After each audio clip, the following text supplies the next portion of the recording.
నమస్తే, welcome to gossips garage. Confusions వద్దు, doubts కూడా అవసరం లేదు. నవ్యాంధ్ర రాజధాని అమరావతే. గతంలో లాగా డైలమా ఉండద్దు, అమరావతి ఫ్యూచర్ ఢోకా కూడా ఉండద్దు.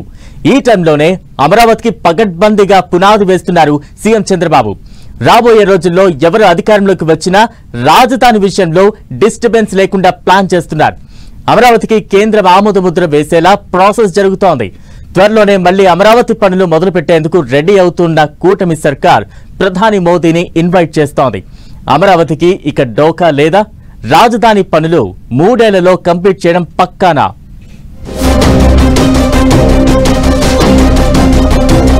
నవ్యాంధ్ర రాజధాని అమరావతిపై చంద్రబాబు పకడ్బందీ ప్లాన్. ఈ టర్మ్లోనే ఏపీ క్యాపిటల్ కు బలమైన పునాదులు. త్వరలో ప్రధాని మోదీ చేతుల మీదుగా పనులు ప్రారంభం. ఫ్యూచర్లో అడ్డంకులు రావద్దు, అపోహలకు కూడా తావులేదు. సగటు ఆంధ్రుడు ఏపీ రాజధాని అంటే అమరావతి అని గర్వంగా చెప్పుకోవాల్సిందే. గత 5 ఏళ్లలో జరిగిన డ్యామేజ్ చాలు, మళ్లీ అలాంటి సీన్ రిపీట్ కావద్దు అంటున్నారు ఏపీ సీఎం చంద్రబాబు. రెండోసారి నవ్యాంధ్రకు సీఎం అయినప్పటి నుంచి రాజధాని విషయంలో పకడ్బందీ వ్యూహరచన చేస్తున్నారు. ఏపీ రాజధాని అమరావతి, ఫిక్స్ అయిపోండి అంటూ క్లారిటీ ఇస్తోంది. అందుకోసం అమరావతికి కేంద్రం ఆమోదంతో గెజెట్ ఇచ్చేలా కసరత్తు చేస్తోంది. అంతేకాదు, ఎన్డీఏ సర్కార్లో భాగస్వామిగా ఉండటంతో ఇప్పటికే 15,000 కోట్ల రూపాయలు శాంక్షన్ చేయించారు చంద్రబాబు. మరో 12,000 కోట్ల రూపాయలు వివిధ ఏజెన్సీల ద్వారా వస్తాయని కూడా చెబుతున్నారు. ఇంకా మిగతా ప్రాజెక్టుల కోసం కూడా నిధులివ్వాలని ప్రధాని మోదీని కోరుతున్నారు. ఈ క్రమంలోనే 3 ఏళ్లలో అమరావతి రాజధాని పనులు కంప్లీట్ చేస్తామని చెబుతోంది కూటమి సర్కార్. విభజన తరువాత 2014లో అధికారంలోకొచ్చిన టీడీపీ అమరావతి రాజధాని అని శాసనసభలో తీర్మానం చేసింది. టీడీపీ 5 ఏళ్ల పాలనలో అమరావతి రాజధానిగానే చాలా కార్యక్రమాలు చేపట్టారు. క్యాపిటల్ సిటీ నిర్మాణంపై గొప్పగా డిజైన్లు తీర్చిదిద్దారు. అమరావతిని ప్రపంచ రాజధానిగా చేయాలని ప్లాన్స్ రూపొందించారు. ప్రధాని మోదీని ఆహ్వానించి రాజధాని పనులను గొప్పగా ప్రారంభించారు. సెక్రటేరియట్ తో పాటు కొన్ని బిల్డింగ్స్ పనులు కూడా పూర్తయ్యాయి. ఆలోగా వైసీపీ ప్రభుత్వం రావడంతో అమరావతి రాజధాని ప్రభ మసకబారింది. దానికి బదులుగా 3 రాజధానుల కాన్సెప్ట్ ను ముందుకు తెచ్చింది వైసీపీ. అలా ఏపీ రాజధాని ఏంటో క్లారిటీ లేక జోకులు వేసుకునే పరిస్థితి ఉండేది. అమరావతి క్యాపిటల్ గా ఉండదేమోనని వచ్చే ఇన్వెస్టర్లు కూడా రాలేదు.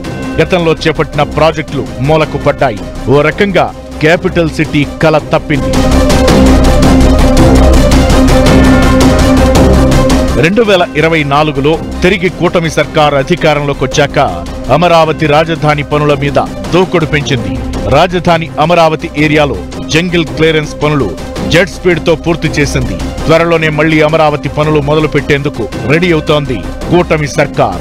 గతంలోనే మోదీ చేతుల మీదుగా అమరావతికి శంకుస్థాపన చేయగా ఇప్పుడు మరోసారి పీఎంను ఇన్వైట్ చేసి పనులు పునః ప్రారంభం చేయాలని అనుకుంటోంది. అంతేకాదు, రాజధాని విషయంలో వైసీపీని పూర్తి స్థాయిలో కార్నర్ చేస్తోంది. ఇంత జరిగాక ఇప్పటికీ 3 రాజధానుల కాన్సెప్ట్ కే కట్టుబడే ఉన్నారా అంటూ నిలదీస్తోంది. అపోజిషన్ మాత్రం క్యాపిటల్ విషయంలో తమ స్టాండ్ ఏంటో చెబుతాం అంటున్నారే తప్ప క్లారిటీ ఇవ్వడం లేదు. వీటన్నింటినీ దృష్టిలో పెట్టుకుని అమరావతి విషయంలో ఈసారి జనాలకు క్లియర్ కట్ పిక్చర్ వచ్చేలా పనులు చేపడుతోంది కూటమి సర్కార్.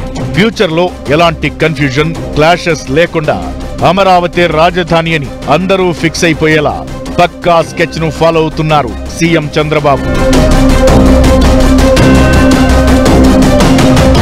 ఏపీకి రాజధాని అమరావతి అని కేంద్రం అధికారికంగా గెజెట్ నోటిఫికేషన్ ఇచ్చేలా బ్యాక్గ్రౌండ్ వర్క్ చేస్తోంది. మరోసారి ప్రధాని చేతుల మీదుగా పనులు ప్రారంభించి నిధులివ్వాలని రిక్వెస్ట్ చేయడంతో మోదీ నోట అమరావతి రాజధాని అని ప్రకటన చేయించేలా ప్రయత్నం చేస్తోంది.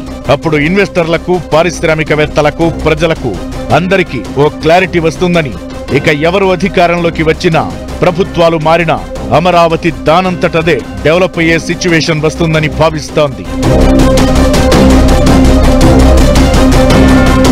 అమరావతి రాజధాని అని క్లియర్ కట్ గా చెప్పేస్తున్నారు సీఎం చంద్రబాబు. గత 5 ఏళ్లలో ఏర్పడిన గందరగోళానికి ఈ 8 నెలల్లో కొంతవరకు చెక్ పెట్టారు. వీలైనంత త్వరగా రాజధాని మీద కేంద్రం గెజెట్ ఇస్తే ప్రధాని చేతుల మీదుగా మళ్లీ పనులు ప్రారంభించి అమరావతి నిర్మాణంపై ఫుల్ ఫోకస్ పెట్టాలని అనుకుంటున్నారట.